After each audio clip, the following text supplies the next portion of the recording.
Segundo o próprio Chang contou, naquela mesma noite, ele recebeu a visita de seu falecido mestre, que o repreendeu severamente por revelar publicamente conhecimentos que, segundo sua tradição, jamais deveriam ter sido mostrados daquela maneira. Depois disso, Chang desapareceu da vida pública.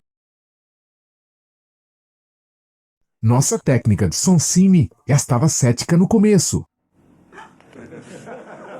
Este homem diz que o que ele faz não é mais sobrenatural do que o que faz uma enguia elétrica, e que sabe aproveitar suas energias yin e yang. Yin Yang, positivo e negativo. Você sabe, minha parte positiva daqui e minha parte negativa daqui. E quando se encontram, pode acontecer algo parecido com a eletricidade. E isso é porque você é especial? Você tem algum tipo especial de medicina? É meditação? É meditação. Eu medito todos os dias. Você pode projetar essa energia só através das suas mãos ou também através de outras coisas? Só com as mãos? Olha, você pode me tocar assim. Não é nada, não se preocupe. E se eu fizer isso, agora você pode sentir. Assim mesmo. Sempre me chamou a atenção que praticamente todas as tradições antigas falam de algo muito parecido, de uma força, de uma energia, de um princípio vital que existe dentro do ser humano. Na Índia, chamam de prana, no Japão, ki, e na China, ki. E a história do homem que você acabou de ver trata justamente dessa ideia. O nome dele é Yong Chang. E além das demonstrações surpreendentes que você acabou de ver, o que é realmente interessante é o sistema no qual ele foi treinado. Há um sistema antigo, conhecido como Neidan, ou alquimia interna taoísta, cujo propósito é cultivar, refinar e direcionar a energia do corpo.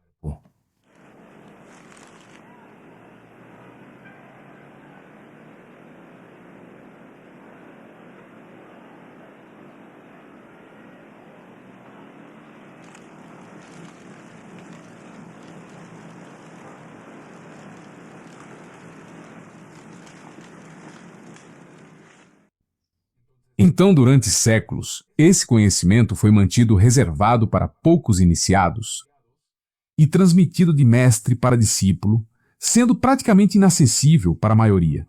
E isso é algo muito parecido com o conhecimento hermético. Por isso, imagens como as que acabamos de ver são tão incomuns, já que essas práticas raramente eram mostradas publicamente. Mas além do extraordinário que ele faz aqui, a pergunta é: por que é um conhecimento oculto? E o que está por trás de tudo isso e de onde vem essa energia? E o que poderíamos fazer com ela se aprendermos a percebê-la e a direcioná-la? Agora, o que acabamos de ver foi uma equipe que se dedicou a ir até a Indonésia depois de ouvir rumores sobre esse curandeiro com habilidades incríveis. E isso foi no início dos anos 80. E o objetivo deles era apenas registrar pela primeira vez as habilidades de John Chang, este mestre Mopai que afirmava gerar bioeletricidade real a partir do próprio corpo. Convidei um pequeno grupo de cientistas dos Estados Unidos com equipamentos de medição para testar se isso era real e se fosse, em que parte do espectro eletromagnético essa energia poderia estar localizada. Algum tempo depois, a equipe voltou, mas desta vez eles não vieram sozinhos. Vieram com um grupo de cientistas que queria estudar de perto o Chang. E novamente, puderam ver as demonstrações e analisá-lo com diferentes aparelhos. E, de acordo com o que foi divulgado, eles não encontraram uma única explicação clara para o que estavam vendo, mas também não encontraram evidências de que se tratava de algum tipo de fraude. E é aqui que a história fica ainda mais estranha. Porque depois dessas gravações, segundo contou o próprio Chang, naquela mesma noite, ele recebeu a visita de seu mestre falecido, que o repreendeu severamente por revelar publicamente conhecimentos que, segundo sua tradição, jamais deveriam ter sido mostrados daquela maneira. Depois disso, Chang desapareceu da vida pública. Não houve mais entrevistas, nem demonstrações, nem câmeras, e sua história ficou praticamente enterrada. Até muito recentemente, Porque Mel Gibson, o famoso ator e diretor por trás de filmes como A Paixão de Cristo, voltou a colocar o nome de Chang em pauta durante um episódio no famoso podcast de Joe Rogan. Eu costumava ter um mestre de Qigong, e isso é o que me deixa impressionado sobre a medicina e sobre as coisas antigas, porque ele vinha e podia apontar para você de longe, e você sentia isso, mas você sentia como algo tão tangível, como se alguém estivesse te empurrando, e você sentia, sim, certo? Assim, e não estou brincando. Então, o que mais me chama a atenção nisso, que o Mel disse, é que ele não estava descrevendo uma sensação vaga ou uma experiência mística, mas sim algo completamente físico, algo direto. Porque ele fala sobre sentir uma força real, invisível, sim, mas sentindo diretamente no corpo dele enquanto Chang apontava para ele a certa distância. Mas o que ele contou depois fica ainda mais louco. Então, escuta isso. Uma vez, ele estava me tratando e estava trabalhando no meu fígado. Ele me disse: seu fígado está bloqueado, porque ele te observa, e se você o observa, ele desvia o olhar e a esposa dele te distrai enquanto ele te examina. E então ele te mostra um pequeno mapa do corpo e marca com um X em diferentes partes. E você diz: sim, é verdade, dói aqui, e tenho algo aqui, e ele sabe onde está tudo. E aí ele estava comigo pressionando minhas costas, e eu podia sentir minhas costas contra a parede. Ele me bateu e começou a gritar com o meu fígado. E eu subi pela parede e havia uns 20 centímetros de ar debaixo dos meus calcanhares, e eu estava grudado na parede. Ele me levantou do chão. Depois eu desci e fiquei muito assustado. E existem outros como ele. Ele não é o único. Ele aprendeu isso com outra pessoa e acho que ele transmitiu esse conhecimento. Agora, para mim, a parte mais interessante de John Chang não é nem o jornal em que ele põe fogo, nem o fato de acender LEDs, nem as descargas elétricas, mas sim a resposta que ele deu quando lhe perguntaram se ele era especial. E ele simplesmente respondeu: não, eu medito, eu treino, porque essa ideia aparece repetidas vezes nas tradições que estudamos neste canal. O ser humano normalmente vive com sua atenção completamente dispersa. Pensamento após pensamento, reação após reação, emoção após emoção, e vivemos respondendo automaticamente ao mundo exterior. E essas tradições propunham exatamente o contrário. Recolher nossa atenção, voltá-la para dentro e aprender a direcioná-la.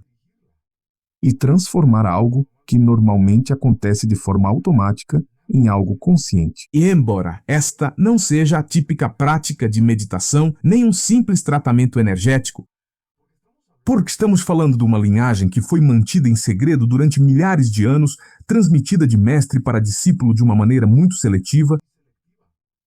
E para você ter uma ideia, dizem que o Mopei consiste em 72 níveis de treinamento, e a maioria dos praticantes nunca consegue superar os primeiros níveis.